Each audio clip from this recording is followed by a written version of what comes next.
India and Russia have a very close relationship. In past several decades, we have only seen growth in this relationship. With me is Russia's ambassador to India, Ambassador Denis Alipov. Sir, welcome to WION. It's always a pleasure to speak to you. And my first question to you is about this relationship. What's your vision about this relationship? We saw the Russian president visiting India for the annual summit, and now works are underway for the visit of the Indian Prime Minister to Russia for the annual summit. Thank you, Siddhant. It's always a pleasure to be with you. Indeed, we have a very comprehensive, a very special and very privileged strategic partnership between us.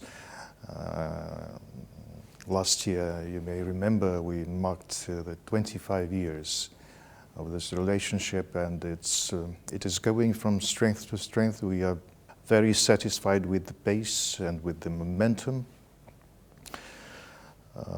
We have a comprehensive plan in action, covering the economy and development, the political coordination, the people-to-people contacts, cultural ties. We have a clear vision for the future, and this relationship has been strategic for both of the countries. A long-term strategic vision which has been maintained by the leadership of our countries, endorsed by the people of both our nations. This is a very important relationship for Russia, and we feel and see that the same attitude from India.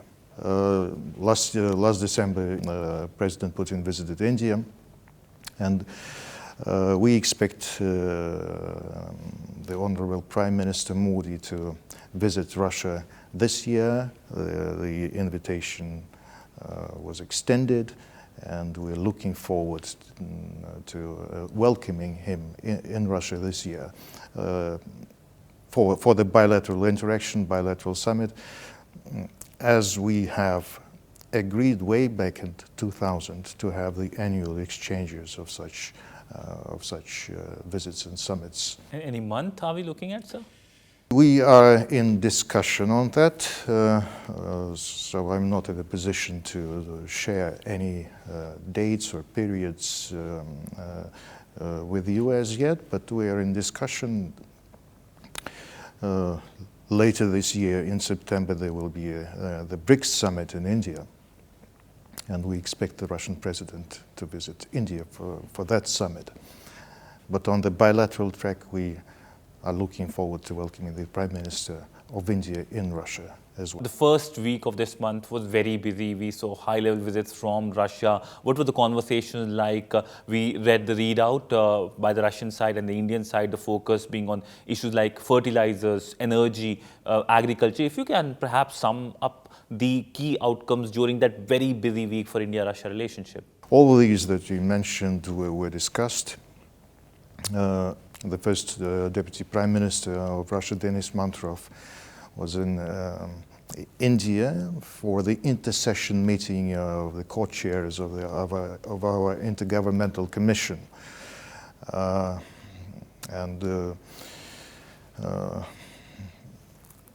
There was a very substantial dialogue between him and External Affairs Minister Jaishankar, who is the co-chair from the Indian side. Fertilizers and cooperation in various sectors of manufacturing and industries, culture, agriculture, the strategic plans, the tactical plans for this year. We've had a very comprehensive discussion on all these aspects, and we are very optimistic about the prospects in the future and the ongoing cooperation on various tracks in various domains. Let's break out into various sectors of cooperation. Energy cooperation has become one of the key pillars of the relationship today. India has been importing Russian energy. What is the status like currently? How much India has imported the Russian energy, especially in past 1 month, in the backdrop of the West Asia war? I think these statistics has become available now. Later on, we will probably have a more detailed picture. As of now, from what I saw, there is a substantial increase of supplies. But I would like to stress that we have been very consistent in our position and commitments. We have always maintained that we are prepared to supply oil to India, irrespective of geopolitical developments. This is our consistent approach. Basically, we are prepared to supply as much oil as India needs. Oil, LNG, we also discuss LPG supplies. So we are prepared to offer to the extent to which India is prepared. And the obstacles that we have, like the threats of tariffs, or the secondary sanctions, whatever, these obstacles only reveal the detrimental role the U.S. plays as regards our bilateral relations and Europe. Mm-hmm. So, from this point of view, I would put it like, we have been a reliable partner, which is a fact. With a consistent approach towards trade with India. Mm-hmm. And the US and Europe, against this backdrop, have shown themselves as utterly unreliable partners. So moving forward to the West Asia war, the West Asia conflict, it has its own implications on the energy globally. I'll talk about the energy impact, but first about the Russian perspective. What's your view about this ongoing war? It has a ceasefire, but overall Russian perspective on the war and ceasefire as well, do you think it will hold? Well, we have we went public with our position. We have condemned the aggression. We regard it as an unprovoked aggression and a violation of the international law. An aggression against Iran by Israel and the US, which is obviously unacceptable. The ceasefire hopefully will last, but it should lead to a long-standing solution. Mm-hmm. So ceasefire per se is not enough.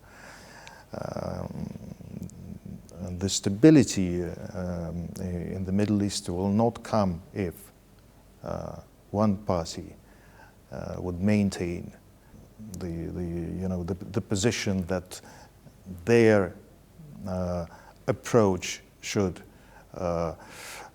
be regarded as the only correct. Iran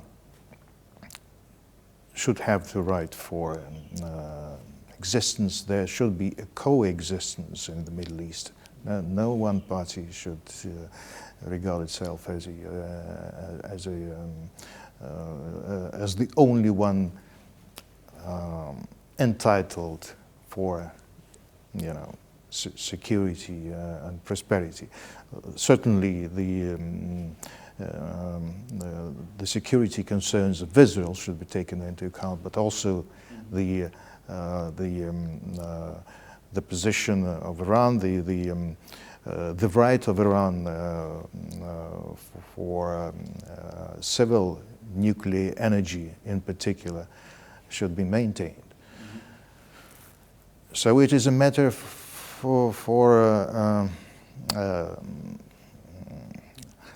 negotiations, the political diplomatic approach, a peaceful solution is the only one. And hopefully the negotiations that I believe are going on would lead to a long-standing solution. This is what we support and what we look forward to. The impact, as is evident, has been global. The energy markets were jeopardized. The region, the Middle East, is crucial for global stability. This is also very much clear to everyone. And Russia is very much concerned with the instability in the Middle East because it directly impacts the national interests of my country. The situation on our southern approach is very crucial to us. Hopefully, there will be a way out in the contradictions there are now. But the means the US has used, Israel has used, certainly are not acceptable. The military means, this should have been avoided. And the current developments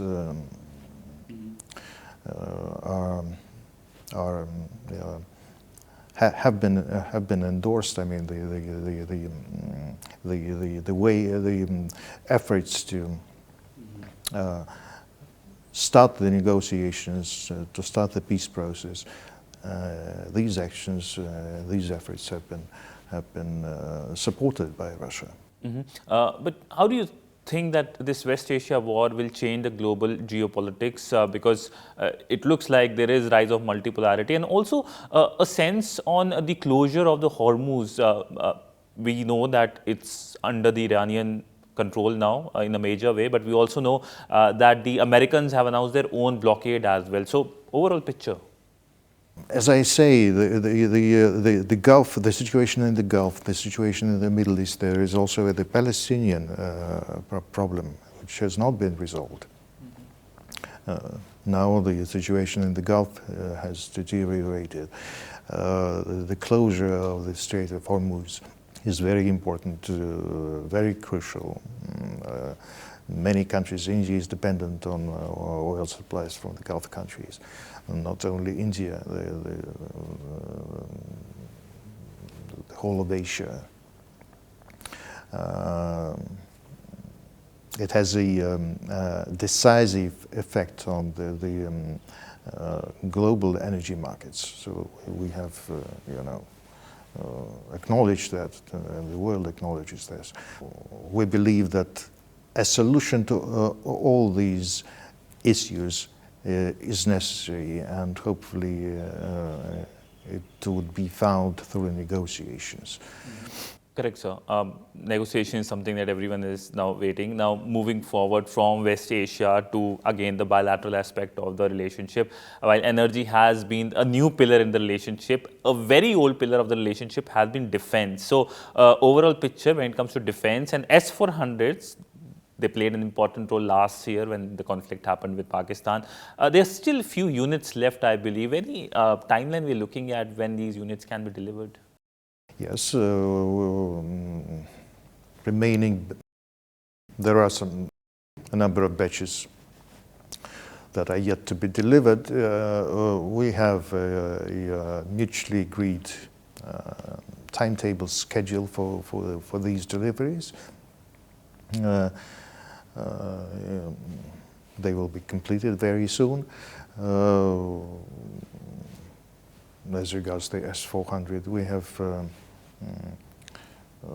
various plans as regards other types of military equipment and generally a comprehensive plan in our defense cooperation. I will not go into the details. The US and the Europeans should know nothing about it. I will be happy to share that with the Indian public, but since we're on air, this is a sensitive area which we try to keep under wrap. Correct, sir. I mean, I get your point. Additionally, one question on how both India and Russia are working together in co-production. I mean, BrahMos is a big example of that, and India is exporting it to Indonesia as well. And I know that the Russians have offered, when it comes to fighter jets, Su-57 as well, the proposal as well. What and where this proposal is, has there been any interest from the Indian side on that? India has shown interest in Su-57. BrahMos has been a very successful example. AK-203 manufacturing and the full transfer of licensing to India is also a very prominent example of our mutually beneficial cooperation, which is topical to India, which is of great interest to us. We plan to expand on many tracks, but again, I will not go into details. Correct, sir. We have discussed energy, we discussed defense. Now comes the trade part, which is increasing substantially. There's a target of $100 billion as well. How hopeful you are that it will be achieved, given there is a certain time for that? We're very optimistic about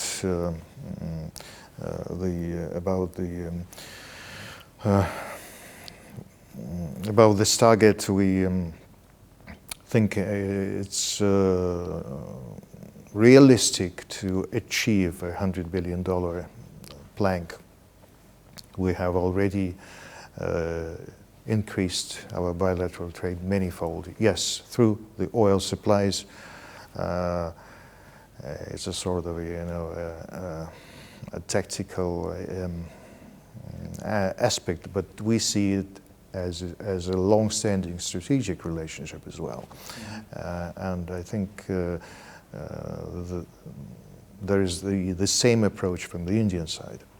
It can be become a long-standing strategic area. But to avoid the disbalance in the trade, which is huge, and to have a sustainable solution, a sustainable vision for the increased trade. The increase in Indian exports to Russia should be the area and the point that be addressed as a priority. And this is something we're addressing now. We have discussed this issue when First Deputy Prime Minister Mantra visited India. It was discussed when President Putin was in India in December. It is a continuous discussion between us. In December, we also had a substantial dialogue between the businesses on this. And we are looking forward to continuing this process, to continuing this discussion between the businesses, the business communities of both countries, so that the Indian exports increase. What are the ways and what are the means and the necessary things that we should do to achieve that. And this aspect covers a variety of goods, from household goods to high-tech products, machinery, agriculture, food products. There is a substantial demand for those in Russia, and actually the Russian exports, apart from oil, may increase and should increase. I don't know whether you're aware, the oil the oil share, the oil and gas share in Russian GDP is about 15 to 20%. The rest is with various products like digital solutions, like machinery, agriculture. And all this is in demand in both countries. So the mutual exports and imports, apart from oil and gas, should increase, and this is what we are now discussing. And increase both ways, but also trading in national currencies. I believe you've given statistics in the past, but how much currently both countries trade in national currencies? And there was this issue of payment mechanism, which was the big story at one point. Has all these issues been resolved? Well, there would have been no issues for us had it not been for the obstacles created by the US and the Europeans. They constantly do that,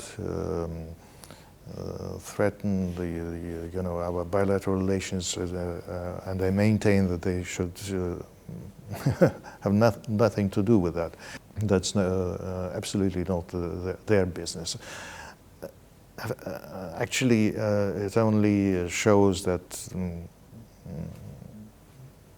the US and Europe use the non-market instruments and methods to influence our bilateral relations. But apart from that, despite from that, we have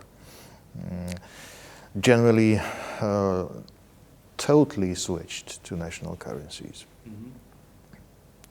95% of transactions we execute in national currencies as of now. The mechanisms for such transactions are in place and should be utilized to the fullest. And there are various solutions how to simplify, how to integrate our financial mechanisms more. And we are in a very substantial discussion on all these issues.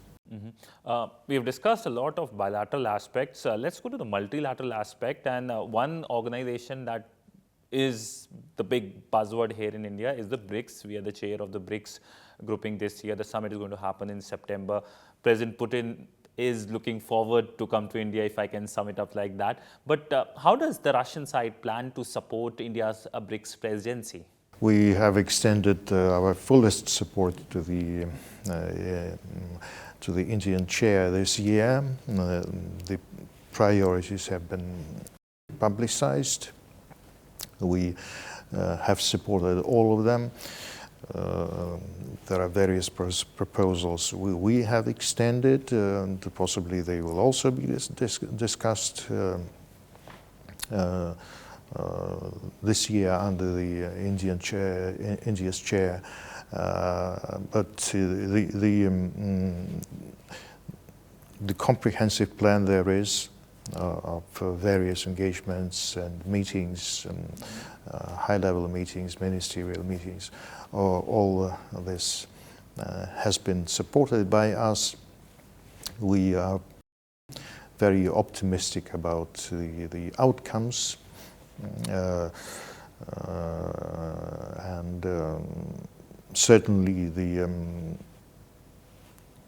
Indian presidency in BRICS this year is going to be successful by our assessments.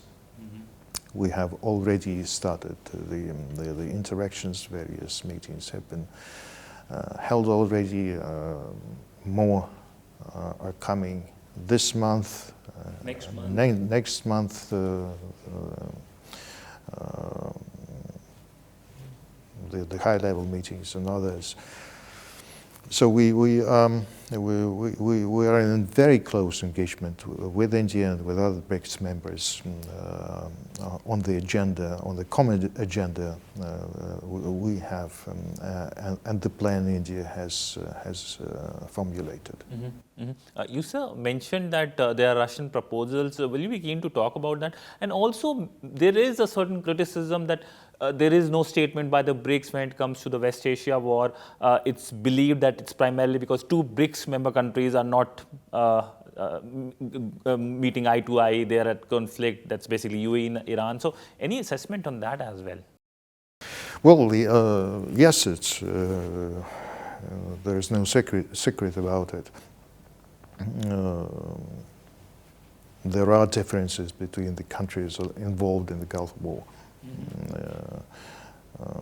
Obviously, Iran is a member of BRICS, right?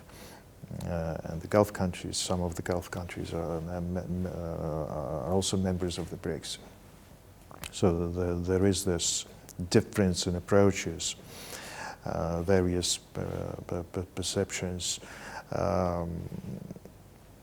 and it should be regarded as a natural working, process and a natural situation, because BRICS is not a formal organization of any kind. It's an informal format based on consensus, a group of equal members, equal countries.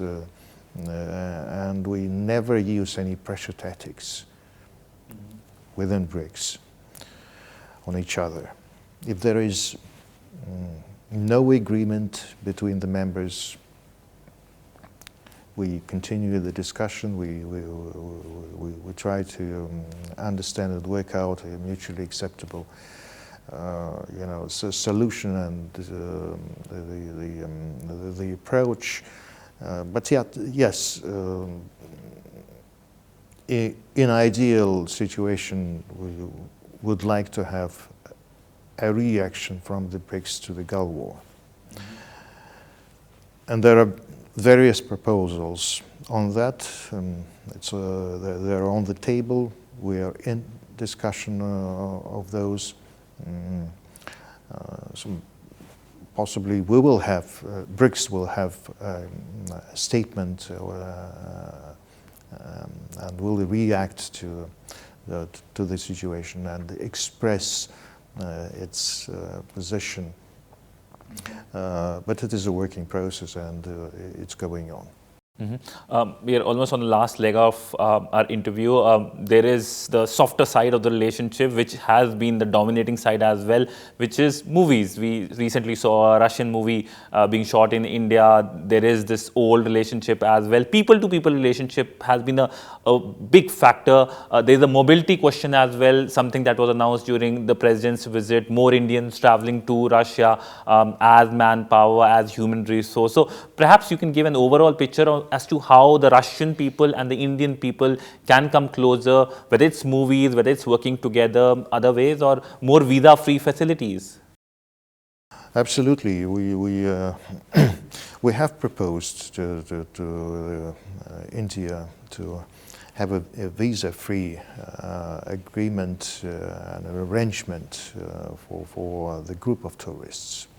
Tourism is very topical on our agenda. We are looking at increasing the volumes both ways. The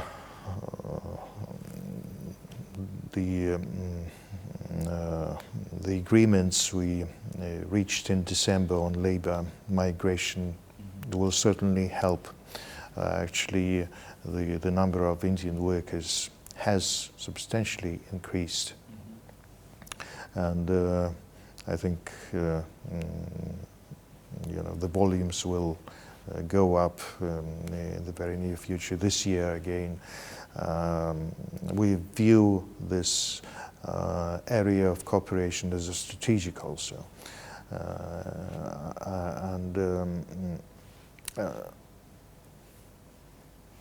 The more we interact, the more Indians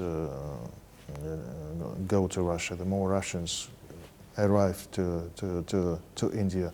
All this will be helpful and beneficial for getting to know each other better. The more businesses, Indian businesses go to Russia, the more Russian businesses come to India. All this is something that is required and something we are working on now. The increase in a variety of contexts, tourism, culture, Indian TV channels are widely available in Russia. We would like to expand in Indian media. This is something that there is huge scope for expansion on many tracks as regards to people interactions. So I'm very optimistic about the future trajectory. It has been on the increase and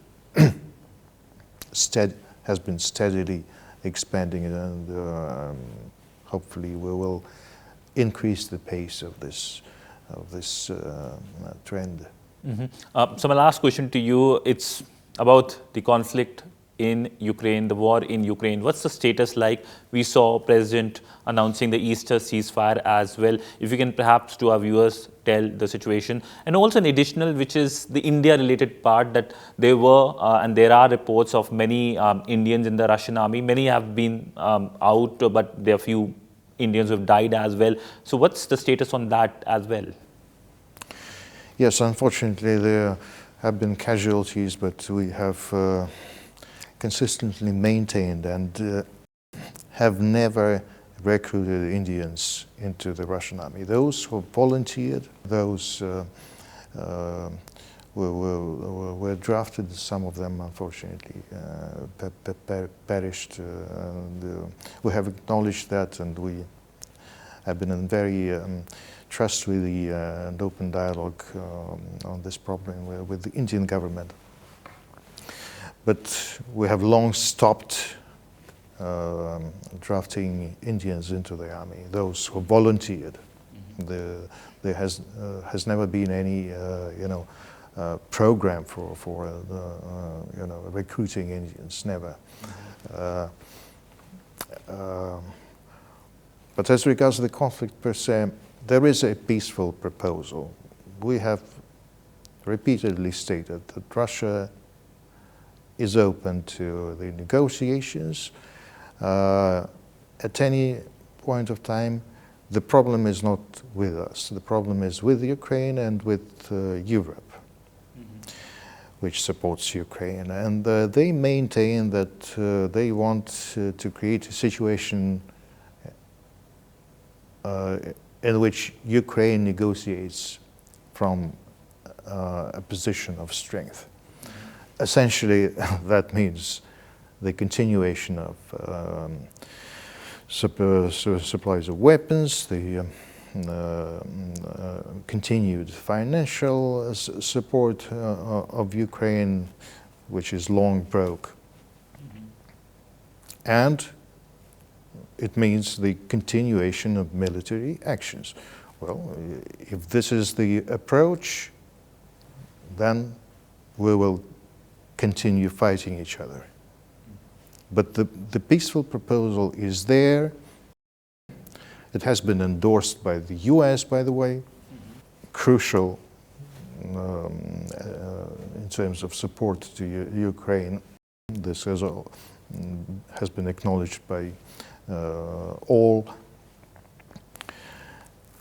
But still, Ukraine and Europe insist that, the Ukrainian position should be strengthened, and that means the continuation of, military actions. If we continue military actions, the Ukrainian position will only weaken. The peaceful proposals will be different and will be more severe and more less